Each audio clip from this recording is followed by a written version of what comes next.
Lucky Lefty Nation, what's good? It's been a while. I am your boy, Shaun Davis at SD2 Mics. I'm here with the original Lucky Lefty himself, Malik Zaire at Overtime Malik, as always. Featuring and brought to you by Onora Whiskey. Go to OnoraWhiskey.com for that premium American whiskey, something to sip on as you watch the Irish each and every Saturday. Pretty much the biggest production left on the schedule coming up this weekend, right? Pretty much. 6-3 Virginia. They're coming off a pretty tough loss, exciting loss if you like points. And watching that game they played against BYU, once again, a Notre Dame opponent is coming off a bye week. What else is new? So We'll be worried about that. We have some comments from head coach Brian Kelly to talk about concerning our all-star, all-pro safety. So we'll get to that. And just an interesting week overall as far as the Irish and their preparation for the Virginia Cavaliers on Saturday night. Of course, we're prime time. The brand is hot. The brand is big. Yeah, we're going to have a night game every time almost. Oh, man. You know it. I want to talk about the takeaway from the Navy game. Like, you look at the score, defense played well, 34-6. And I walked away from the game feeling like, meh. You know what I'm saying? Like, was I wrong to feel that way? No, you definitely were the right feeling because we're not given the impressive point victories or even the exciting point victories like other teams. We saw North Carolina, a team we just beat, put up 58 points the next week.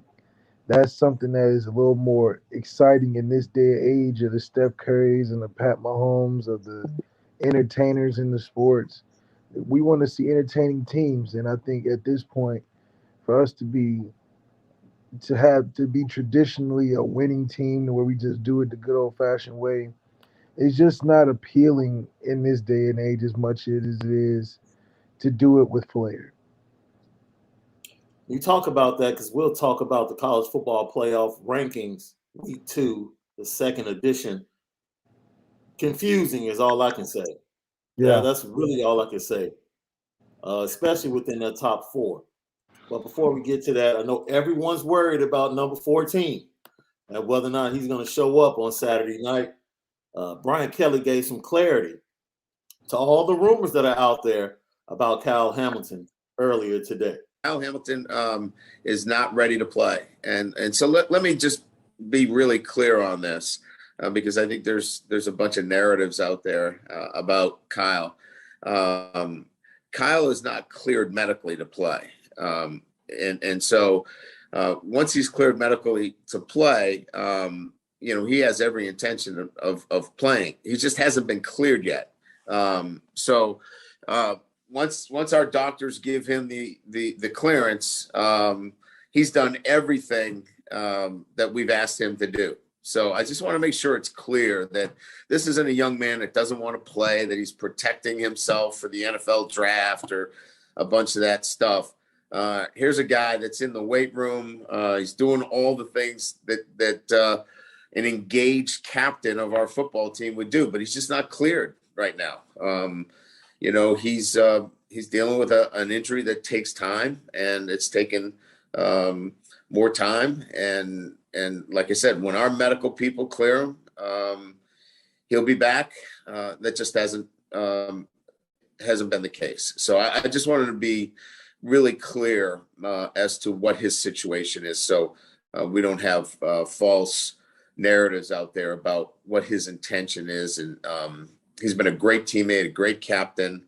We're really pleased with his engagement and everything that he's doing. So I hope that's crystal clear to everybody so we can move forward there.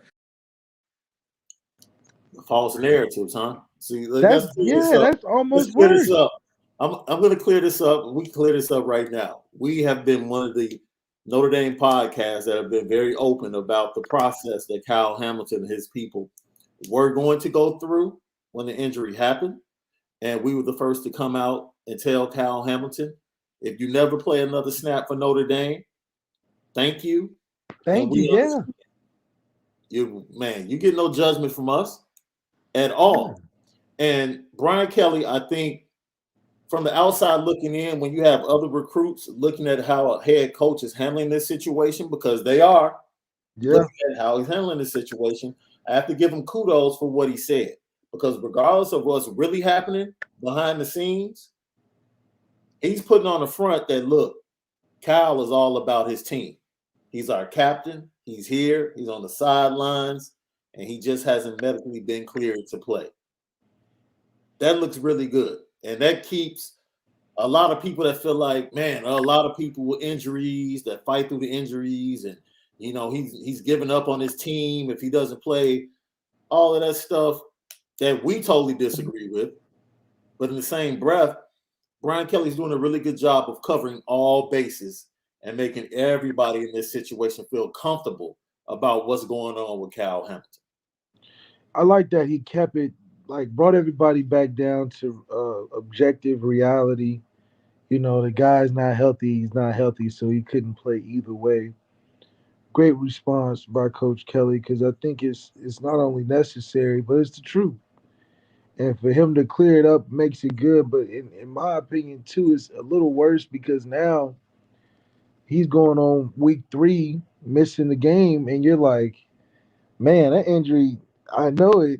If it's that serious, it's something that you probably really think about in terms of not coming back, considering why would you? You done missed 3 weeks. You're going to be a little rusty at minimum. And the chances of re-aggravating it or making something else hurt because you compensating for it through the rest of the season just doesn't make any sense. And now you don't put teams on notice that he hurt for real.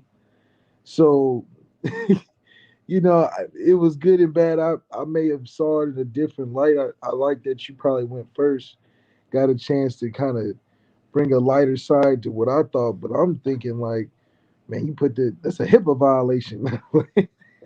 I mean, in a sense, yeah, I see what you're saying. And, you know, I don't want, look, I'm a parent. I'm a father. I'm also an uncle. I have nephews that play sports. You know, me and my brother would be sitting here right now like, yo, we really need to think about whether or not we have a guaranteed top 10 pick. Do we really want him to go back out there? Yeah, but that's the real conversation. And as a father and as a parent, we don't give a darn what the fan base says. And that's the harsh reality. Like, that is the harsh reality. And people have to be realistic because those are some of the real conversations and situations that are taking place right now. And that's your head coach, Brian Kelly, has to do a great job of being in the middle and, you know, not floating to either side, like being understanding of everybody in the situation. Of course, Brian Kelly wants his best player on the field. Are you kidding me? But the longer that Kyle misses, the less likely I think that he'll come back because it would only appear that it's a lot more severe than we even gave it credit for, and the fact that he's missing that amount of time wouldn't give me the confidence if I was in his position to want to come back, considering the fact that it's about going on 3-4 weeks. Yeah. You getting comfortable just rehabbing and basically getting ready for the draft and all that stuff. So I don't know. I think if it was Jalen and it was a situation like that, I think Jalen would have sat out for the rest of the year. And Jalen was one of the best teammates that I had. Now I'm considering it that, you know, Jalen was a top 5 pick, in my opinion, similar to Kyle Hamilton now. And then Jalen got hurt at the worst time. And that injury took, you know, even after he was drafted. So I don't know. To this day, I hate Taylor Decker, dude. Like, to this day. I see him playing in the NFL, and I'm like, yo, you need to be cutting part of your check, bro. Straight up.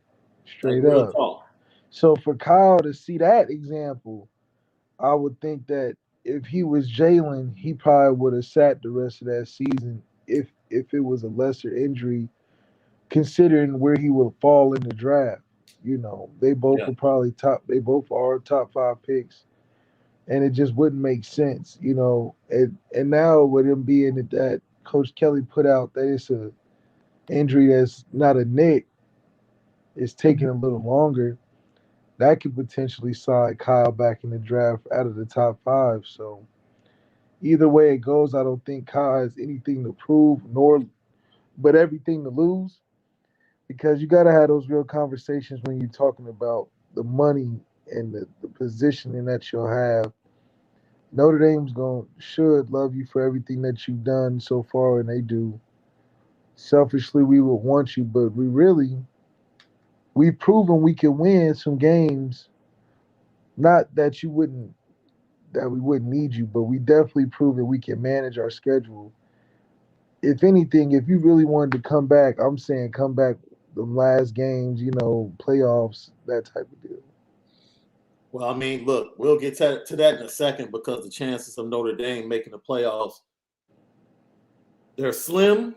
They're there. The path is there, but everything literally would have to go right for Notre Dame to get into the top 4 and for him to have an opportunity to play in the college football playoff. So I agree. If he somehow miraculously is cleared, say Saturday afternoon, we see the tweet, Kyle Hamilton is cleared to play, because I know the player in me, this is the biggest game left.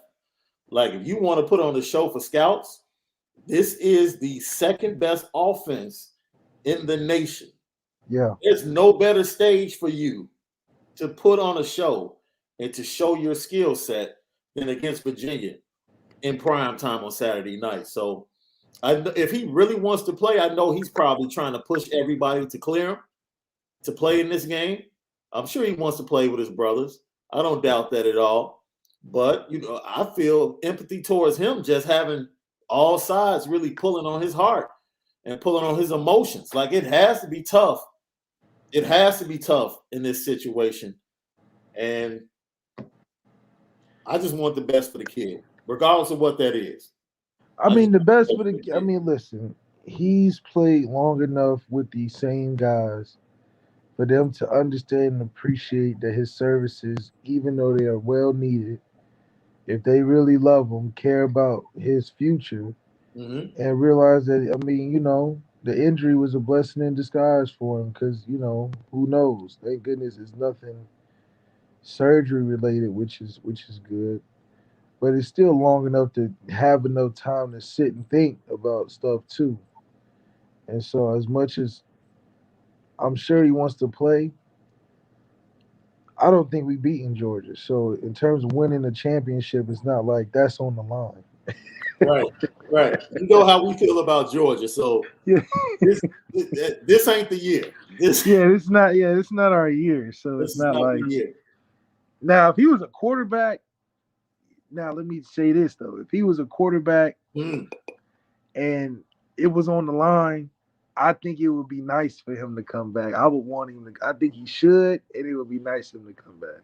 That's interesting. So, from the positional standpoint, is it just more pressure, or is it more of a demand of that position? Because that's perfect. Because Brennan Armstrong is coming off possibly. We don't know how injured his ribs are, but you played quarterback, bro. So playing with injured ribs, has to be difficult. Just if he runs away out of the pocket and is trying to catch his breath going back to the huddle, trying to catch his breath hurts. Yeah, especially if J.D. Bertrand gets on his ass. Right. So that's a tough deal. And the way Bronco Mendenhall was sound, he said they're preparing 2 different schemes for this game, because they don't even know at this point whether or not Brennan Armstrong is going to be available to play. But like you said, you would think him being the quarterback and the captain, and he probably is going to push a little bit more to probably play against Notre Dame. That's interesting. For his position, it's like, look, this is my game to get to the league and raise my draft stock. Biggest game of my own career.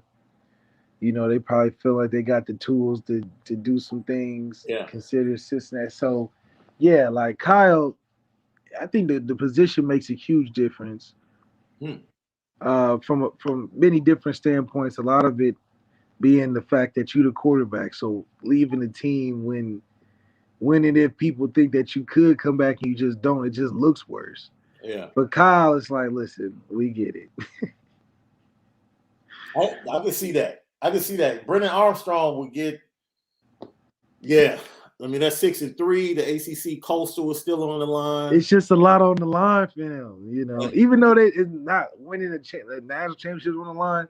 But personally and for a team standpoint, for us, we're next man in. We really like a service stepping stone station. So for coaches and players included, come get take your time, your good year in, and then you off to something else bigger and better. Not even that much that is bigger, better, but off to other things, So, and we're pretty much locked in to 11-1. Yeah, we're good. I mean, yeah, it would be a huge upset in these remaining games. Yeah, I'll put money on us to finish 11-1. I'll put money on it. Yeah, and then with that finish 11-1, that's a perfect segue to the second edition of the college football playoffs and the rankings that came out. Georgia number 1, you had Alabama number 2. We'll talk about that. I'm confused. I'm really confused. And then coming at 3 and 4, you had Ohio State and Oregon. This love for the SEC, I understand. The over love and falling in love and this narrative, which we can get to that too. Because if we really look at the SEC, it's a top-heavy conference. If we're going to be real about it, it's really good in Alabama on an annual basis. That's it. Every now and then you have certain teams pop up. LSU popped up when they got a quarterback. Texas A&M is supposed to be this team on the rise. The last 3 years, they've underperformed, underwhelmed, right? So they have 2 really great elite teams, and then they have some middle-of-the-pack teams, and then truly there are like 4 or 5 teams in the conference that are trash. But like trash compared to who? Because the ACC isn't great this year. Oh, facts. But the ACC has always been boasted by. And the Pac-12 is always suspect. I agree, and the Pac-12 needs USC. USC has to be the anchor for that conference. Yes. Always. The Pac-12 can't afford for USC to be bad. Not this bad. No, because it just doesn't reflect on the conference great. Right. Because nobody's going to be like, oh, Arizona State makes the conference great with them being what they are. No, it's just traditionally USC. If they're really, really good, the credit for the Pac-12 is really, really good. Yeah. So when you have like Utah holding up the standard, it's like, man, you don't believe you. You give credit to Utah for the program they've been in recent history. They've been very consistent. Oregon, has a nice history. So that helps the Pac-12, but you need that partner running along with Oregon. Yeah. Either it has to be USC and UCLA holding it down so that rivalry really drives the conference, or you need USC and Oregon being the spearheads for that conference so that they can get that credit. That's right. And that's why I'm saying the SEC, even though those teams may fall in comparison to the top-heavy side of the conference, those teams, I'm taking a Tennessee, I'm taking the LSU, I'm taking a Florida versus anybody in Oklahoma country, anybody in the Pac-12, and a lot of teams in the Big Ten. Yeah. So, it just shows that the SEC, even though they may not be a Georgia or Alabama, they're still better than a good portion of other conferences teams. Man, and then when you look at the Big Ten is getting a lot of love too. I mean, they're taking up 13 of the 25 slots in the top 25, and Penn State, who I think is getting a raw deal, didn't even make the rankings. When they beat Iowa, who's in the rankings, and the game they gave Ohio State, it's like you had the eye test can't. There's a problem with the eye test here, right? Yeah. There's no way 9 days later you're ranking Michigan ahead of Michigan State. And I know they have this whole game control thing that they've been doing lately, trying to use the same game control theory that they use for teams to get into the basketball tournament. They're trying to apply that to the football game. So if you look at the Michigan State game, you feel like Michigan State won, but Michigan controlled the majority of the game. Right? So maybe that's what they looked at, and they said, okay, they both have one loss, and the truth of the matter is, Michigan choked. Like Michigan State got lucky, pretty much. That's really what they're trying to say, which is kind of, bro, as a competitor, it takes luck to win some games, but you have to still compete. Michigan State could very well have given up at home when they went down big late in the third. That's true. But they kept competing. So you have to find a way to reward the competitor in sports. You just can't take a theory and just look at the fact of what the score was for the majority of the game and give Michigan more credit because they dominated the game up to this point. Yeah, you know what else they did? They choked in the biggest moment of the game and gave the game away. So how do you give them more credit for that than you give to the other team that faced adversity and overcame it and never gave up? Well, if they're going to be tick for tack and picky like that, then we would never get the credit to get anywhere higher than where we are going into the playoffs because they're just going to pick us to death about Cincinnati and then that we aren't playing anybody else that competitive. So it just shows that if that's what their logicking is or reasoning is for this type of stuff, this Final Four is going to be real hard because now it sounds like y'all are going based off of the here and now outside of just what's happened overall. And it's a tough call, right? This is probably they have new faces in that room trying to get acclimated to how things go. New terms, new analytics, and they're trying to get things right. And with all of that being said, it's easy when you have 3 to 4 teams that you can depend on to be there in the end. You can depend on Alabama. Clemson is letting the committee down. Like that's a team they figured, hey, we can lock Clemson in coming out of the ACC. I mean, you can lock Ohio State in, Alabama in every year. Right. Every year. But it's easier to have 3 teams locked in, and now you only have to really decide about one team. Alabama's locked in unless they lose. And even if they lose, they're going to be locked in. When they lose to Georgia? If they lose to Georgia, they'll still get in, though. You know the hesitancy from us about Georgia and Alabama. It's Kirby Smart for both of us. Oh, yeah. We understand. Nick Saban has the edge from a coaching standpoint. Every time. But this is the issue. This is not your father's Alabama or your older brother's Alabama. They're not pushing anybody around this year. They're not. We watched LSU walk in to Alabama and be more physical and have 2 shots at the end of that game to come up with the upset. And LSU is about as mid as they've ever been. Yeah. Dead man walking with Ed Orgeron.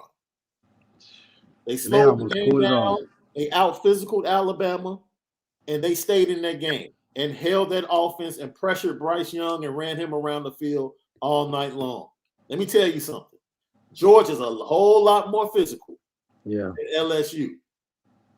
And Florida, another team that pushed Alabama around. So, straight up. Yeah. If Kirby Smart doesn't win this year against Alabama, it's not happening. He might as well. The only way it not happen is their quarterback, and he's man. Yeah, that's understandable. That's understandable. So then Oklahoma. I feel bad for Oklahoma, bro. Why? I do. Let me tell you why. I'm Oklahoma. And you mean to tell me, look, if you want to have me behind Cincinnati, cool. But you can't have me behind Michigan and Michigan State. You can't do that. I'm undefeated. And it's a Power 5 conference. You could talk about how much you don't respect the conference. That's fine. But it's a Power 5 conference, and we're undefeated.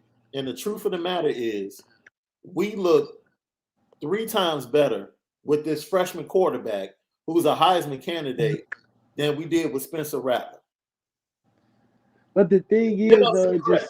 it just shows you that they don't have any respect for Oklahoma. And on top of that, Oklahoma knows that they're not going to get any credit being in that conference. That's why they're moving to the SEC.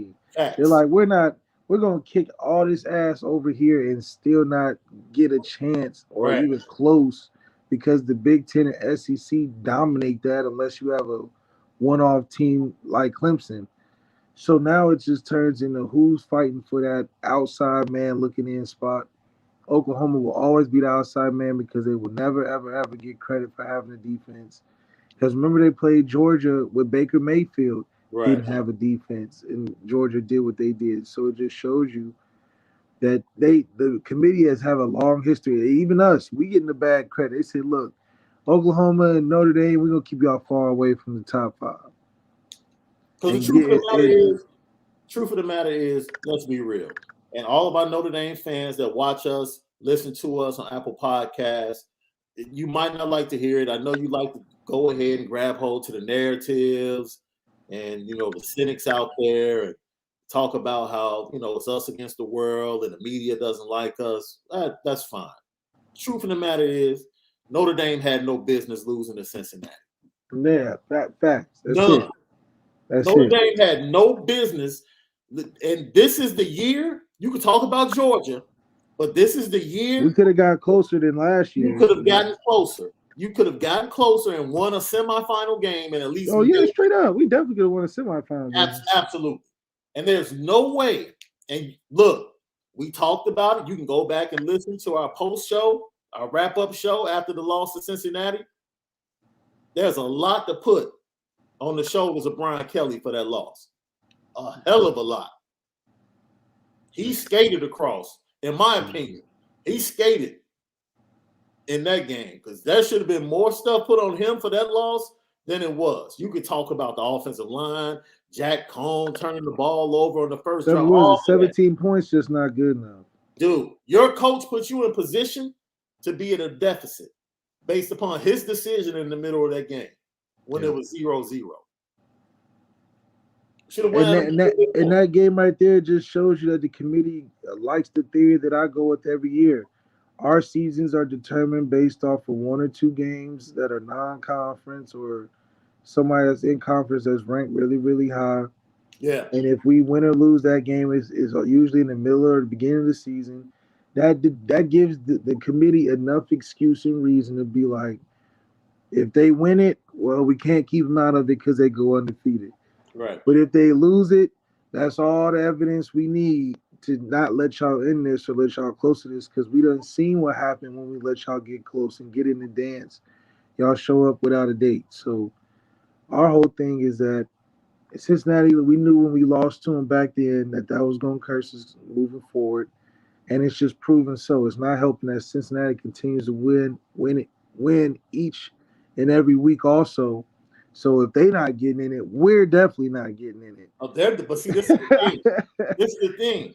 They're not even being impressive. That makes it worse. They're struggling, which makes the loss look even worse to the committee. And we're holding them up because even when they're looking worse, we're holding them up because they beat us. Right. And that's still some good shoulders to stand on for sure. Man. So for everyone that thinks, the committee doesn't like Notre Dame. No, Notre Dame screwed up an opportunity to go further in the college football playoff than they've ever been. And this is why Coach Kelly is not impressed with himself being the winningest coach at Notre Dame because he's stuck in like purgatory with these seasons where he does so good and it's still so far that he's kind of like, I don't know where to go, because at first it's about winning games. That's what every coach is thinking about in the back of his head. Now it's not even about winning games anymore because you just don't get the same love. It's like you just strictly a championship or nothing. Yeah, man. Shout out to our listener, Coleman Smith. We just covered it, but like he said, I personally don't understand how Oklahoma is 8 as an undefeated Power 5 team. The defense in that conference as a whole is pretty bad. But if you want to see bad defense, just tune in to the defense that Notre Dame is facing on Saturday night. Because this defense they're facing is, man, probably because you have to realize Oklahoma State has a really good defense this year. Yeah. They're a totally different team. They're much better. Iowa State under Matt Campbell's defense is like top 30. And in Oklahoma, they're always worried about having more speed on defense. So they're really not physical. I don't think they've really been physical up front for a long time. Yeah. Especially under Lincoln Riley. So with that being said, the overall message is the Big Ten and the SEC are the two dominant conferences, the conferences that we respect. And that's that. That's that, unless you go undefeated. Now, what do you think about this? Because I don't like this. I really don't like this. A bad loss in the SEC receives more credit than a bad loss in the Big 12. I don't think that's fair. Like, I'm not saying that the conferences are equal. I just feel like if you are the better team, you should not have a bad loss on your resume. That's just the way I feel. That's like to say if Alabama had lost to LSU on Saturday.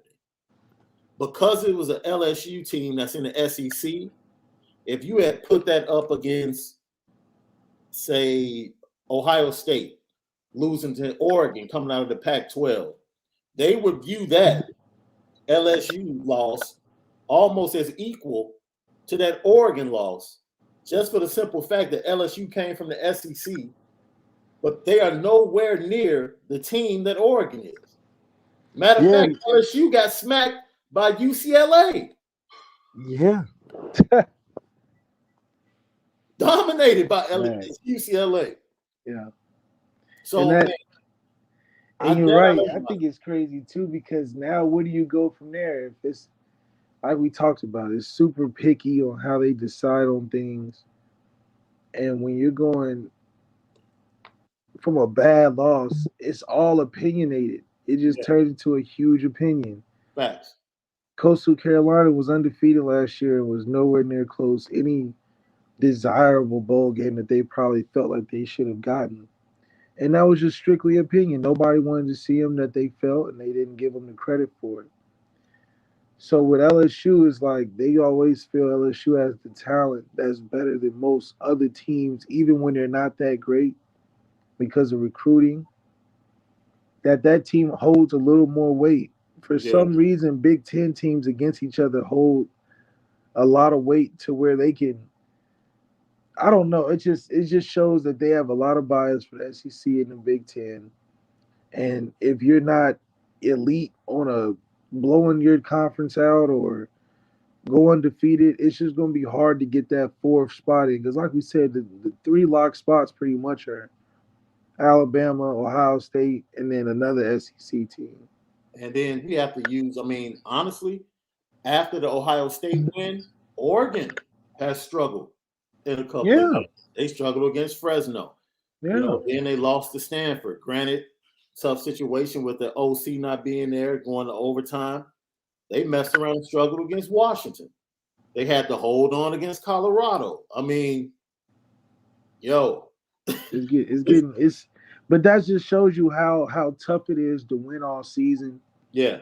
And how grateful and how much appreciation we should have for Coach Kelly being consistent enough to get teams through the year to where we can win them, but we're staying the same identity. We always struggled the whole season. Right.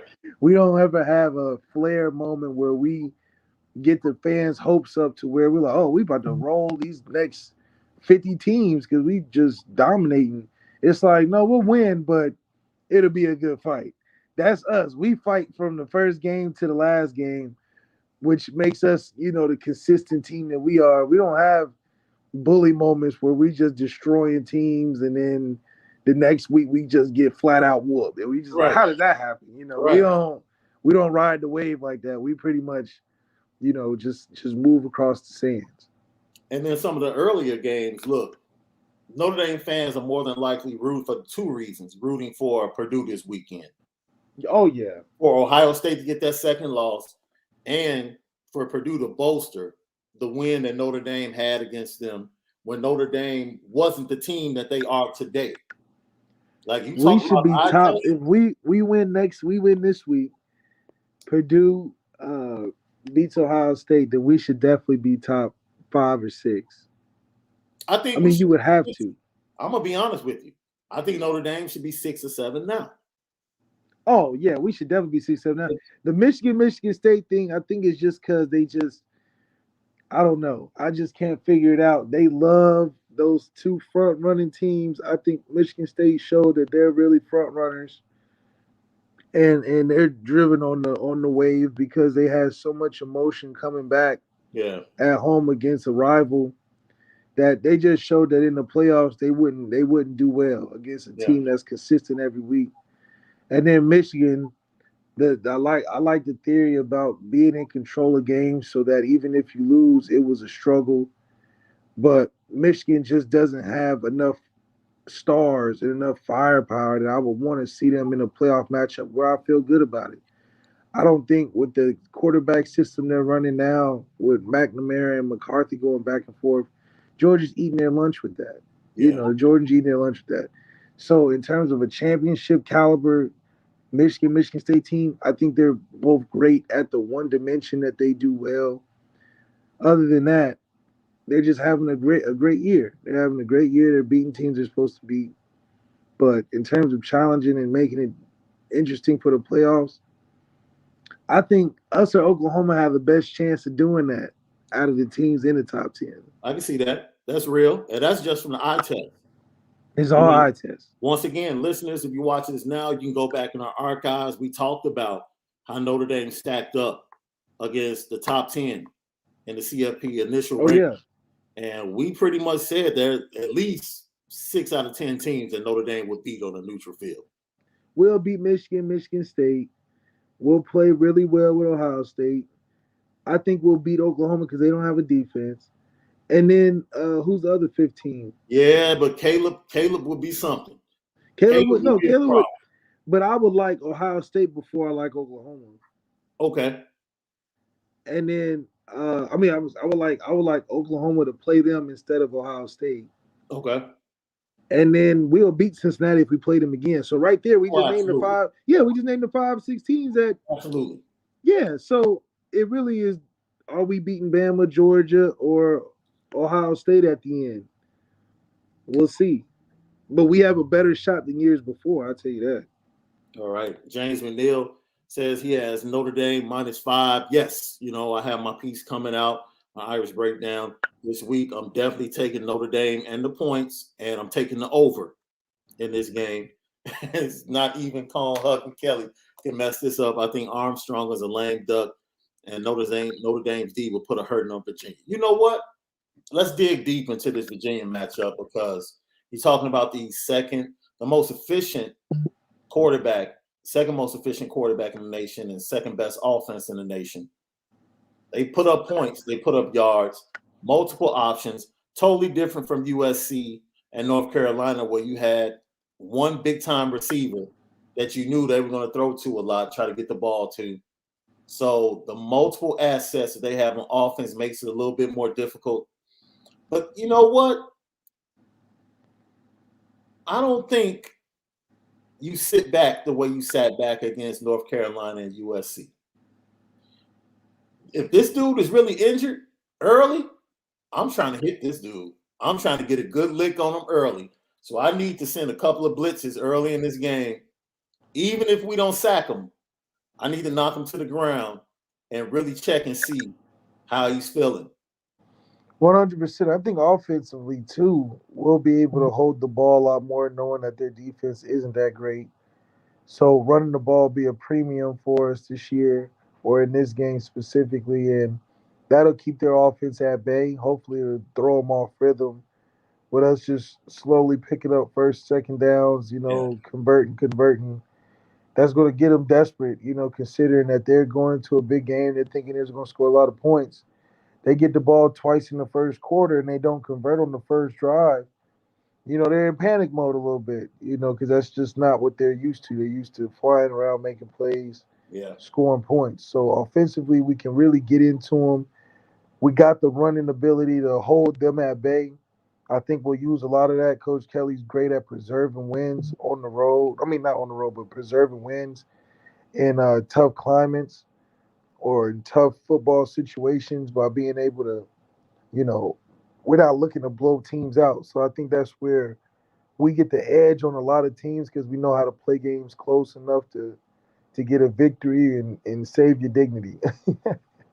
So we don't get overhyped in the moment or undersell in the moment. We're gonna give you a good game and look to finish on top. So for this one, defensively, I do think we apply a lot more pressure. I don't think we respect this team as much as we would a UNC or a USC even just from the name alone and who they have.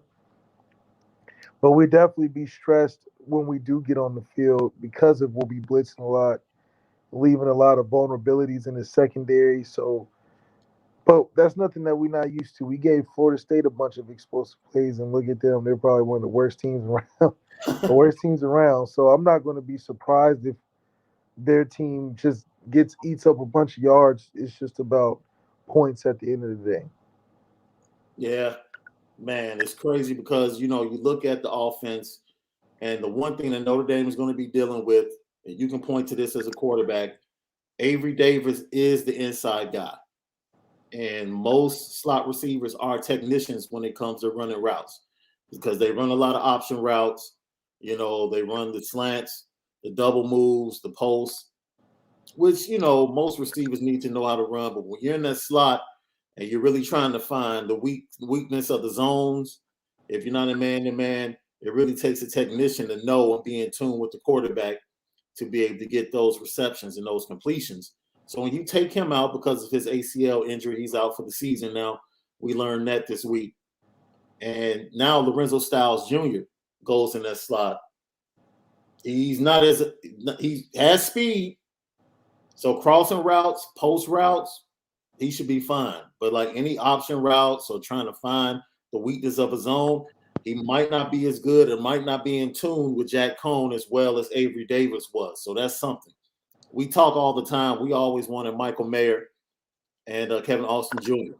to be moved around more, to be moved to the inside more. So we can see that as well. So it's interesting to see how Tommy's going to work with not having his guy in the slot and how he goes after this Virginia team. One thing I can say, I don't think you'll see a lot of man-to-man because Virginia defensively is very slow. But I do think they play a lot of three-man front. Sometimes it's a 3-3-5. They even go to a 3-2-6. So we have to wait and see how they're going to come at Notre Dame. But the way the offensive line has been playing as of late, they might not be as aggressive as teams were early in the season against this offensive line for Notre Dame. And they might load the box and come late to stop the run rather than blitzing to really stop the pass.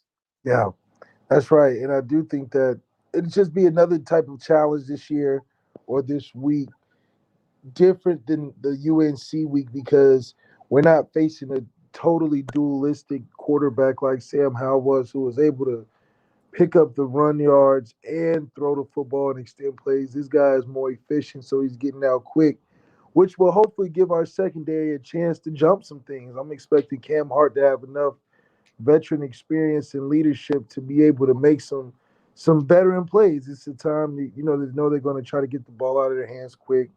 They know teams are probably going to pressure them, so they're looking to get it out quick. Clarence Lewis, it's the time to play tough. DJ, it's time to play tough.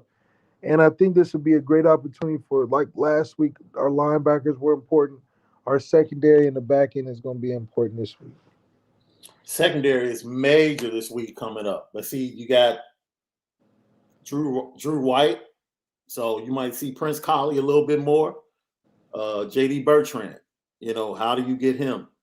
Because you like him coming down into the lanes to make plays. Do you go to a three-man front against this team? Or do you go to a four-man NASCAR look and move Myron into the inside? Well, it really depends on bring faster guys on the outside. There's a lot of things. I'm very interested in how Marcus Freeman, especially without Cal Hamilton, is going to deploy the weapons he still has on defense. Yeah, I think it's going to be a switch up during the game. I think Marcus Freeman, one of the best things he's done all season is make in-game adjustments, Yeah. second half adjustments, limiting teams. You know, you can look at the USC game as second half adjustment and limiting a team like that to the lowest points of the season for them. So he knows how to adjust in game. The thing I would like to see though is, yeah, I think a 4-down would be great if you know that you can just use 4 to get to the quarterback. If you need 3, that's what I'm expecting a little bit more. Try to confuse Drop the 8. coverages, yeah, and try to Yeah. do some different things. But if you using a 4-man front, I'm expecting this week particularly, he's just trusting those guys up front to hit home, and then us play, safe enough in the back end, play some man, try to jump some things, get on the ball. Man, because a game like this, you're kind of like, dude, we just need 2 or 3 stops. Yeah, because the ball's coming out fast, and if we can get them off the field quick, they're going to give us the ball back with turnovers. Yeah, this is totally different from Navy, where every offensive possession is priceless. The way they play, you're going to get possessions. You're going to get a chance. You're going to get a chance. Notre Dame should look. This team has given up upwards of 40 points, I think, every game except for 2. So look here, man. You left points on the field against Navy. You should have had at least 13 more points against Navy. I don't think they will focus from the jump. As I said before, you don't come out at home first snap, and your right tackle is one of your veterans on the offensive line, gets a false start. Too many penalties early on, killing drives. You can't have that on the road. And you talk about this all the time. I don't care how terrible Virginia looked against BYU. They're going to look great against us. You're going to get the best of the Virginia Cavaliers on all Saturday season. night. Absolutely. That's just the way it is. Why? Because everybody wants to beat Notre Dame. Everybody wants to beat Notre Dame. So you could talk about the difference in talent, how slow they are defensively. And dude, this stat killed me watching the BYU game. The first 21 plays for BYU, they got 15 first downs or plays that resulted in a touchdown. 15 of the first 21 plays. Think about that.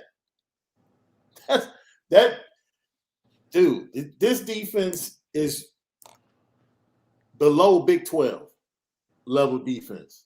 It's that bad. They're that bad. We seem to find ways to make teams look way better than what they are. So I don't care what they've done before. I've just learned to just not even don't even look at it. Because they're gonna be like, who is this team we're playing? Right. Who? Right. And it's golly. It's crazy because Bronco Mendenhall is known for his, 3-3-5 at BYU, being tough defensively, being physical. And to see him with a struggling defense, honestly, is really strange. Schematically, because schematically they're all over the place, out of position, giving up big plays, just being pushed around. It's what you hate to see, because I know he's a great coach himself. It's just when you're stuck in that position of transition a culture into a winning culture. Yeah. Even if everything that you put on paper is the right thing, you just got the mix and the chemistry is going to take time to get there to come behind it and execute it as much as or as consistently as you would want it. So once again, 6:30 this weekend, Notre Dame walks into Charlottesville. I hate saying Charlottesville to you, bro. You know what I'm saying? I do. You're my brother. I really hate talking about going to Virginia and saying Charlottesville, man, because that's one of the biggest scars of my ND fandom. Yeah, man, it's tough because I felt like that was our best year winning in the Coach Kelly era of winning a championship, and we still played great. We went 10-2, lost to Ohio State when they were like big dogs. Right. Shoot. We were winning, and even in that game I got hurt. That's a classic Notre Dame game because we came back, the guy hanging over the wall at the end. I mean, that's classic Notre Dame photo. I mean, these are still moments in time that you can appreciate. So even though it wasn't a great ending, it definitely has some good moments in there. I mean, one of my favorite plays I made in there, that bomb the wheel. So You do realize the way the game was trending though there in the third. oh, we was gonna blow him out. I mean, No, it was y'all about to- big yeah, play, yeah. big It was play, about to big get blown play. out. Absolutely. If you don't get hurt, It was gonna get ugly because I just ran all the way down the field at that point. So I don't know. Whatever. Man, look, sorry for you guys, man. We had a moment there. Yeah, I had to get my boy through something that was a star right quick. Yeah, so hopefully we go down there and don't make it close this time. No, not at all. Notre Dame, Virginia, Saturday night. This is a mashup because we didn't have time to do the slant this week. So we kind of gave you the slant. We gave you the CFP live show right there talking about the rankings. And now we're talking about this matchup. We talked about the offense versus their defense versus their offense. Before we get Malik's 3 keys to a dub and get out of here, you know what we have to do each and every week. So if you're out there, I want to see it in the comments. Nominate. We've already had nominations. We already had nominations. Each and every week, we put somebody on the petty train. The pettiest person in sports, culture, life, music, whatever it is, we put them on the petty train. So that's if right. you want to nominate, go ahead and put them in the comments right now. We'll make sure we'll get to them before we finish up. So Brian Kelly, because he's so petty, is always the engineer driving his locomotive. That is the petty train each and every week. We can't nominate him anymore.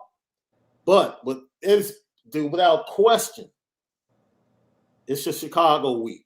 Without question, Scottie Pippen is going on the petty train. Without question.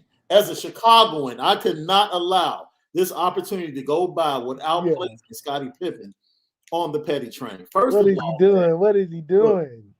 First of all, look, life is tough, man. Life is tough. Life is tough.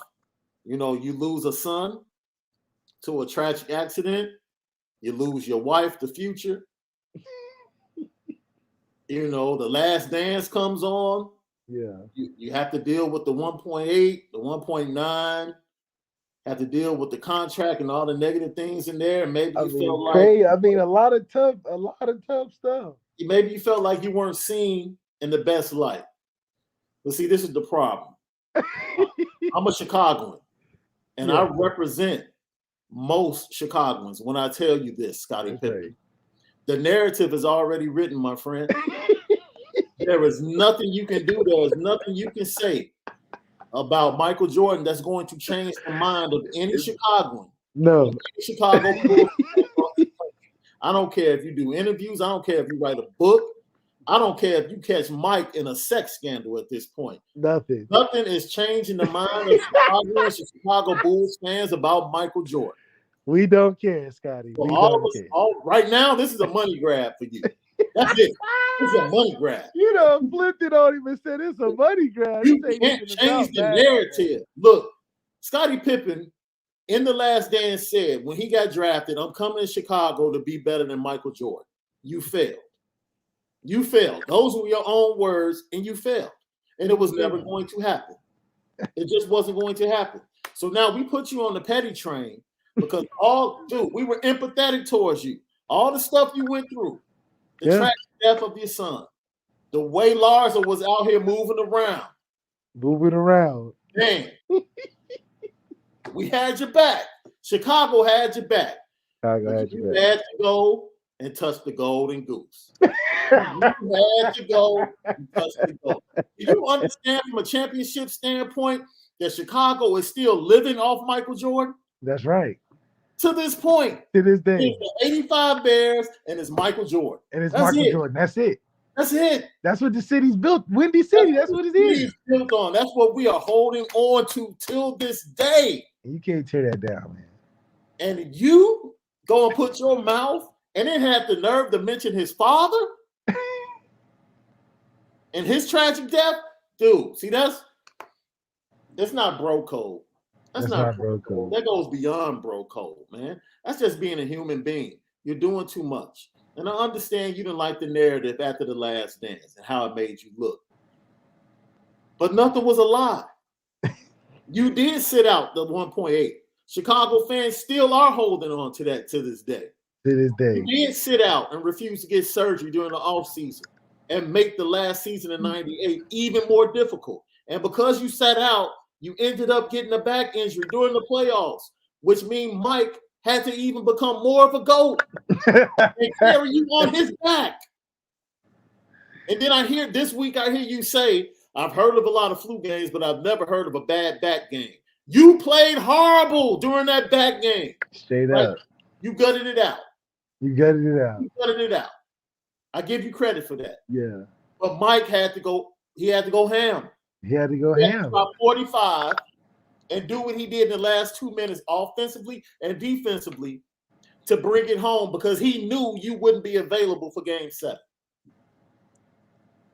So he went crazy knowing I can't go to game 7. Yeah. Out this dude. We got to do this tonight. So what you wanting to, I mean, the story's already written, man. The narrative is written, my friend. You want to be a cause, but you're an effect.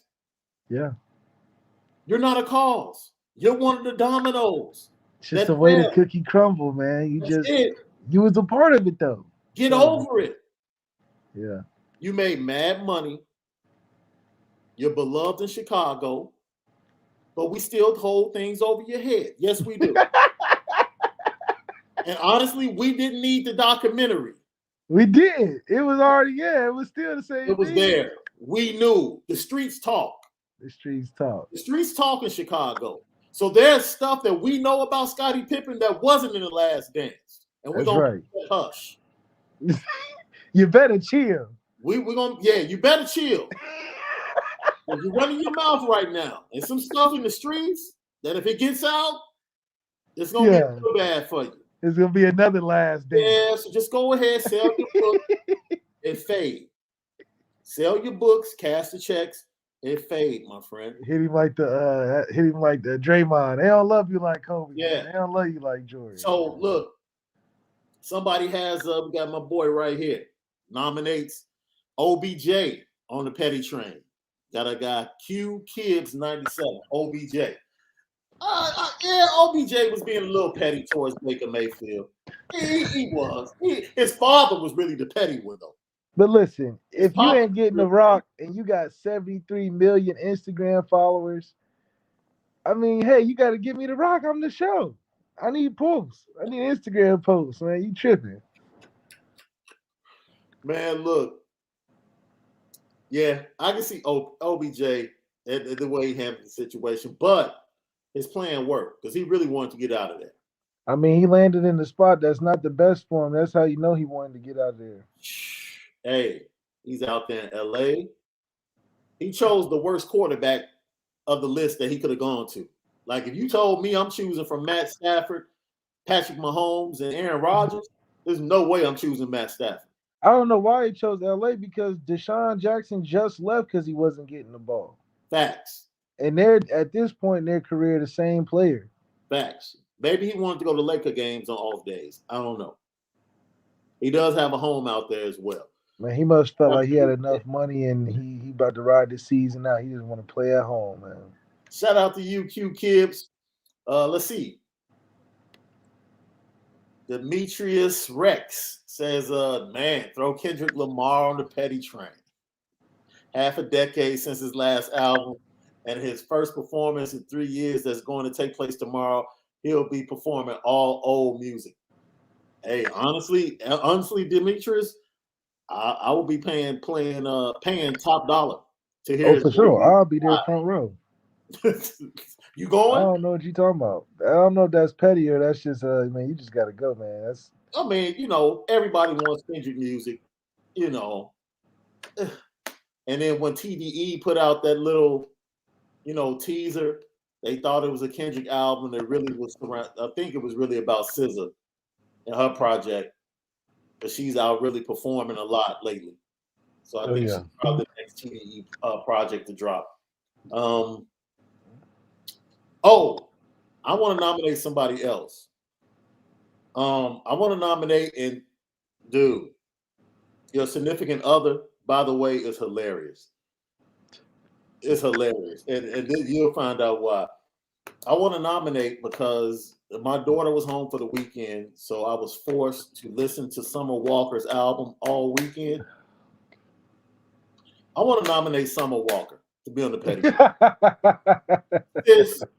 Look, man, I'm dude. Public breakup, all of that hurt. I New get mom, I get it.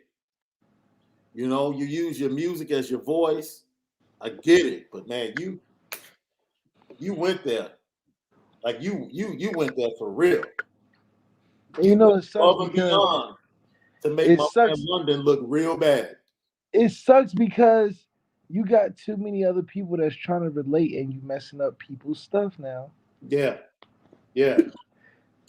It's like, you know, as a female, you can make music that all women can relate to, all situations, all different hurts, but then it's a certain level you go to that's like real dark, that's like kind of makes the scrunch face like, I can't. I don't know. That's where your significant other comes from, because I think she posted on Instagram like when you can't relate to what Summer Walker is saying. That's right. That's right. Like, yeah, man, she's going to a dark place that I don't know where she's going right now. See, you don't want to take no woman down there, man, because she can get famous and how you looking crazy out here, man. Man, have you looking mad wild? I don't know why you would do that to a singer. You know, singers, they got the platform to put you out there. And I was like, yo, I heard actually watched a recent interview. Shaun Garrett, the writer and producer, was part of the project. And he just talked about her process and how different she is, you know, just in like recording and just, man, prayers out to Summer Walker. Prayers out to her, man, because at the end of the day, she has to be a mom to a child. Be a mom. I need her soul and I need her emotions intact. Yeah, because man, so she can be a great mom. Like, that's right. Real talk, man. I just thought I would throw that out there because I was just like, this is some next level type stuff. This is beyond. It was really next level, huh? Like, it's getting crazy and crazy out here. Man, you think Kanye West was petty? Did we put Kanye West on the petty train? Hey, Kanye gonna say what he feel at that moment every time, man. I can't even blame him. And because he did it so nonchalantly, like the Soulja Boy thing. He was like, "Did you hear that verse?" Oh, okay. And it just kept going. Like, yo, did you just call that man's verse trash? Yeah, he said, yeah. I mean, come on, like, but he did it in a way where it's like, I ain't about to touch on it because you should have been. You know what it was. You know what it was. Yeah, I ain't gotta.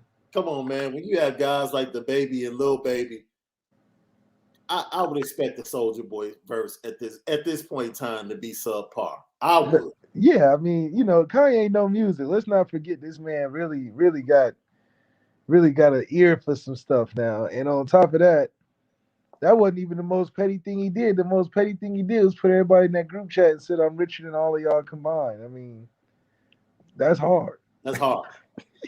That text thread had to be hilarious, and it was probably silenced. You know what I'm because I felt like he really hurt their feelings for real. You know, you talking to rich people like that. That's the only thing that can really hurt their feelings, I feel like. So, for the first time in Petty Train history, we bring somebody back. Right? We put Terry Bradshaw on the Petty Train. Because at the time, he said, I think after week 4 of the NFL season, he said that the Carolina Panthers have had the best quarterbacking they've ever had from Sam Darnold. You remember when Thanos sat there outside waiting for the Avengers? Yeah. And he said, all your efforts, where has it brought you to? Back to me. Back to me. And Cam Newton right now is Thanos sitting on that rock. That's right. Saving their whole season. All the things you went through trying to change the culture. Yeah. He needed to retire his jersey, then he go back and they go to the playoffs or something. Where has it brought you? Because where else can they go? They should have never moved on from him. They should have never moved on from him. They didn't have a plan.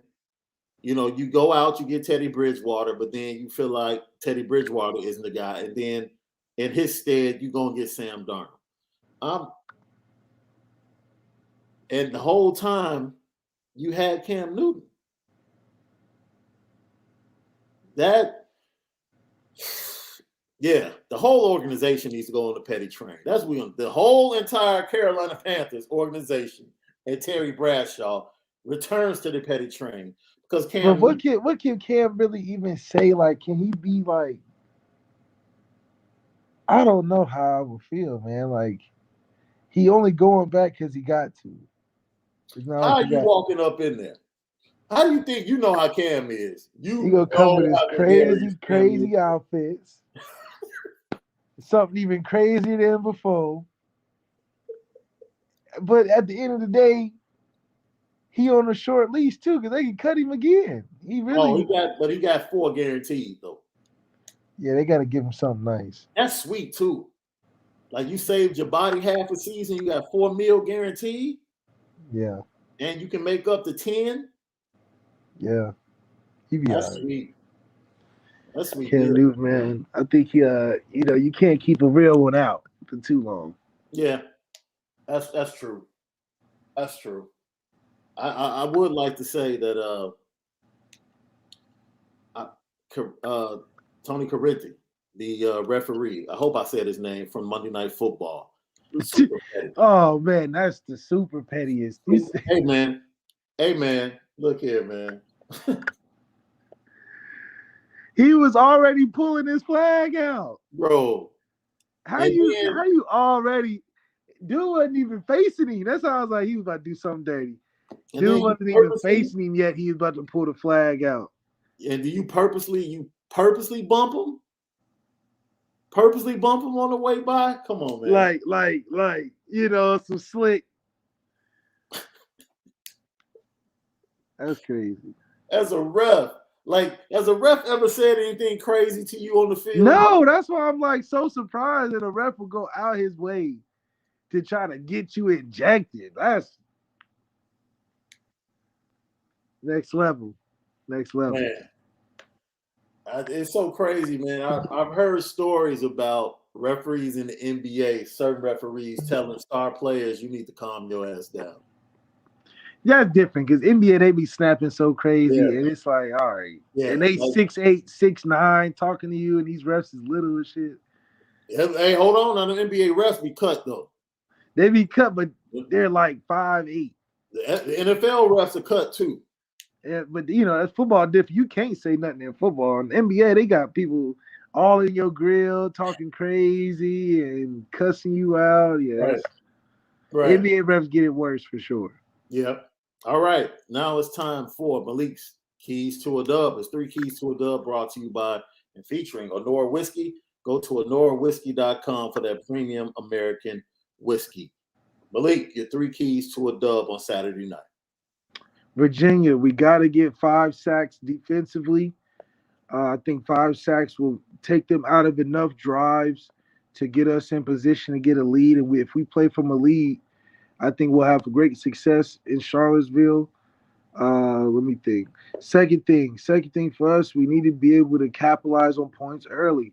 Just like last week, I said we need 21 before the half. We're going to need at least 24 before this half to get some second half momentum. And then last but not least, for us, I would love to see us establish a tougher running game, get Kyron another consecutive week of getting him over 100 yards. He gets over 100 yards, we get 5 sacks. And then on top of that, we scored 24 before the half. We'll have a successful trip this week. Let's just get 2 backs going over 100. Let's just go ahead.